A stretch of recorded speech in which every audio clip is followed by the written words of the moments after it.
بسم اللہ الرحمن الرحیم۔ السلام علیکم ورحمۃ اللہ وبرکاتہ۔ دعا گو ہوں کہ اللہ پاک تمام امت مسلمہ کو اپنی حفظ و امان میں رکھے اور تمام کے لیے آسانیاں پیدا فرمائے، آمین ثم آمین۔ سیرت النبی صلی اللہ علیہ وآلہ وسلم کے سلسلہ کے 18ویں حصے بعنوان شان حضرت ابوبکر صدیق رضی اللہ عنہ کے ساتھ آپ کی خدمت میں حاضر ہیں۔ Please subscribe my channel and press bell icon for watching latest video. Thanks. مردوں میں سب سے پہلے سیدنا ابوبکر صدیق رضی اللہ عنہ ایمان لائے۔ آپ نبی کریم صلی اللہ علیہ وآلہ وسلم کے پہلے ہی دوست تھے۔ حضور نبی کریم صلی اللہ علیہ وآلہ وسلم اکثر ان کے گھر آتے اور ان سے باتیں کیا کرتے تھے۔ ایک دن حضرت حکیم بن حزام رضی اللہ عنہ کے پاس بیٹھے تھے کہ ان کی ایک باندی وہاں آئی اور کہنے لگی، آج آپ کی پھوپھی خدیجہ نے یہ دعویٰ کیا ہے کہ ان کے شوہر اللہ تعالیٰ کی طرف سے بھیجے ہوئے پیغمبر ہیں، جیسا کہ موسیٰ علیہ السلام تھے۔ حضرت ابوبکر صدیق رضی اللہ عنہ نے یوں ہی حضرت حکیم رضی اللہ عنہ کی باندی کی یہ بات سنی، چپکے سے وہاں سے اٹھے اور نبی کریم صلی اللہ علیہ وسلم کے پاس آ گئے اور آپ سے اس بارے میں پوچھا۔ اس پر آپ صلی اللہ علیہ وآلہ وسلم نے حضرت ابوبکر صدیق رضی اللہ عنہ کو وحی آنے کا پورا واقعہ سنایا اور بتایا کہ آپ صلی اللہ علیہ وآلہ وسلم کو تبلیغ کا حکم دیا گیا ہے۔ یہ سنتے ہی حضرت ابوبکر صدیق رضی اللہ عنہ نے عرض کیا، میرے ماں باپ آپ پر قربان، آپ بالکل سچ کہتی ہیں، آپ واقعی اللہ کے رسول ہیں۔ آپ کے اس طرح فوراً تصدیق کرنے کی بنا پر نبی کریم صلی اللہ علیہ وآلہ وسلم نے آپ کو صدیق کا لقب عطا فرمایا۔ اس بارے میں دوسری روایت یہ ہے کہ صدیق کا لقب آپ صلی اللہ علیہ وآلہ وسلم نے انہیں اس وقت دیا تھا جب آپ معراج کے سفر سے واپس تشریف لائے۔ مکہ کے مشرکین نے آپ کو جھٹلایا تھا۔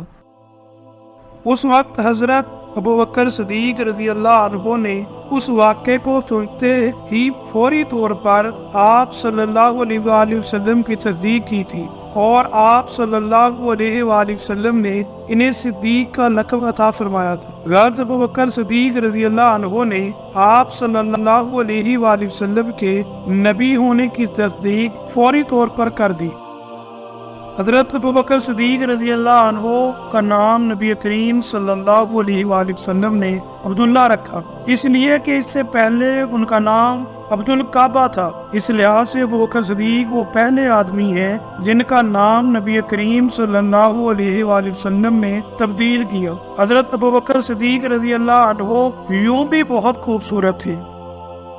اس مناسبت سے آپ صلی اللہ علیہ وآلہ وسلم نے ان کا لقب عتیق رکھا تھا۔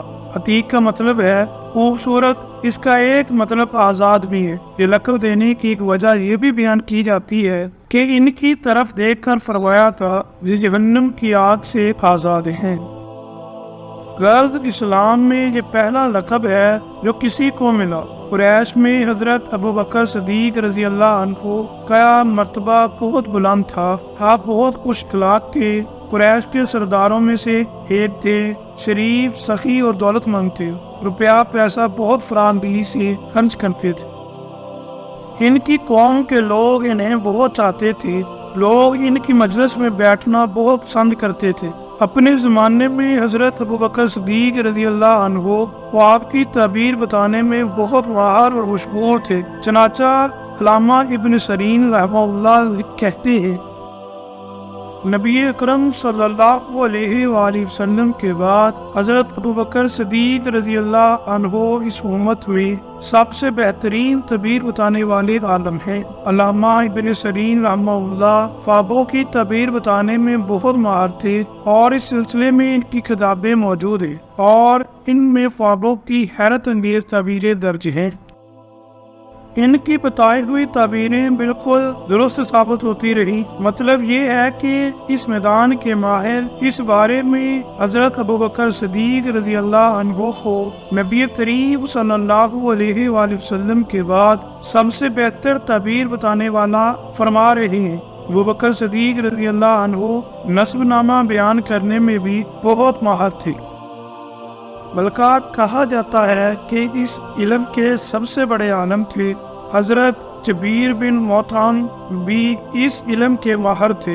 وہ فرماتے ہیں میں نے نسب ناموں کا فن اور علم اور خاص طور پر قریش کے نسب ناموں کا علم حضرت ابوبکر صدیق رضی اللہ عنہ سے ہی حاصل کیا ہے، اس لیے کہ وہ قریش کے نسب ناموں کے سب سے بڑے عالم تھے۔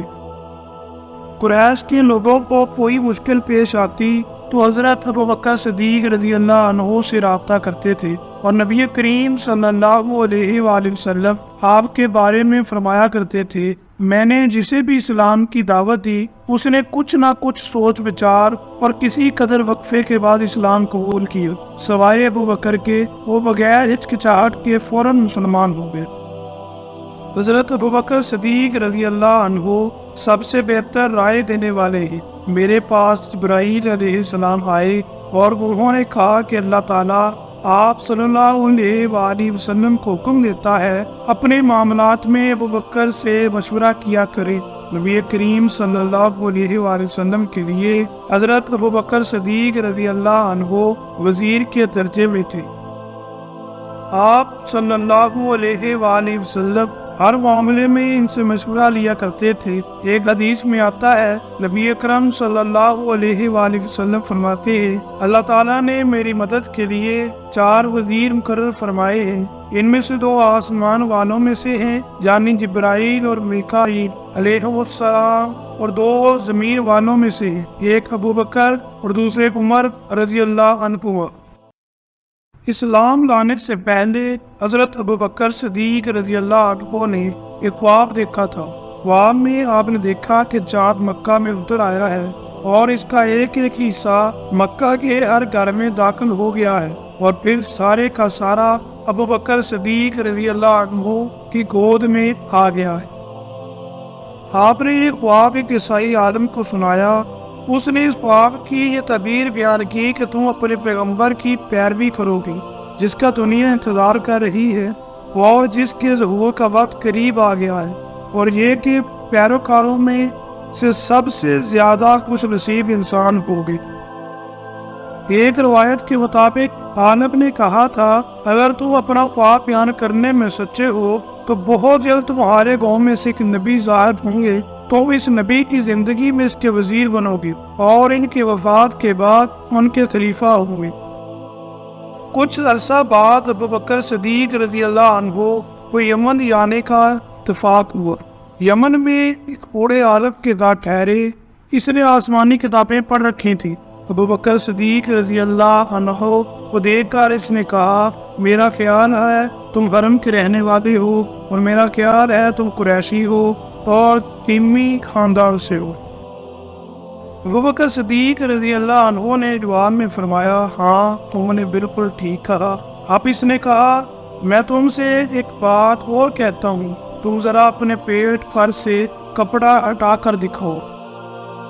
حضرت ابوبکر صدیق رضی اللہ عنہ اس کی بات سن کر حیران ہوئے اور بولے ایسا میں اس وقت تک نہیں کروں گا جب تک کہ تم اس کی وجہ نہیں بتا دو گے۔ اس پر اس نے کہا میں اپنے مضبوط علم کی بنیاد پر کہتا ہوں کہ حرم کے علاقے میں ایک نبی کا ظہور ہونے والا ہے، ان کی مدد کرنے والا ایک نوجوان ہوگا اور ایک پختہ عمر والا ہوگا۔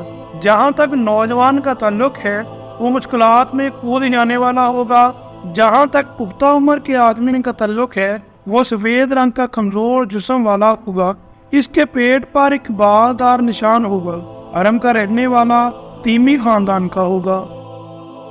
اور اب یہ ضروری نہیں کہ تم اپنا پیٹ دکھاؤ کیونکہ باقی سب علامتیں تم میں موجود ہیں۔ اس کی اس بات پر حضرت ابوبکر صدیق رضی اللہ عنہ نے اپنے پیٹ پر سے کپڑا ہٹا دیا۔ وہاں ان کی ناف کے اوپر سیاہ اور سفید بالوں والا نشان موجود تھا۔ تب وہ پکار اٹھا پروردگار کعبہ کی قسم تم وہی ہو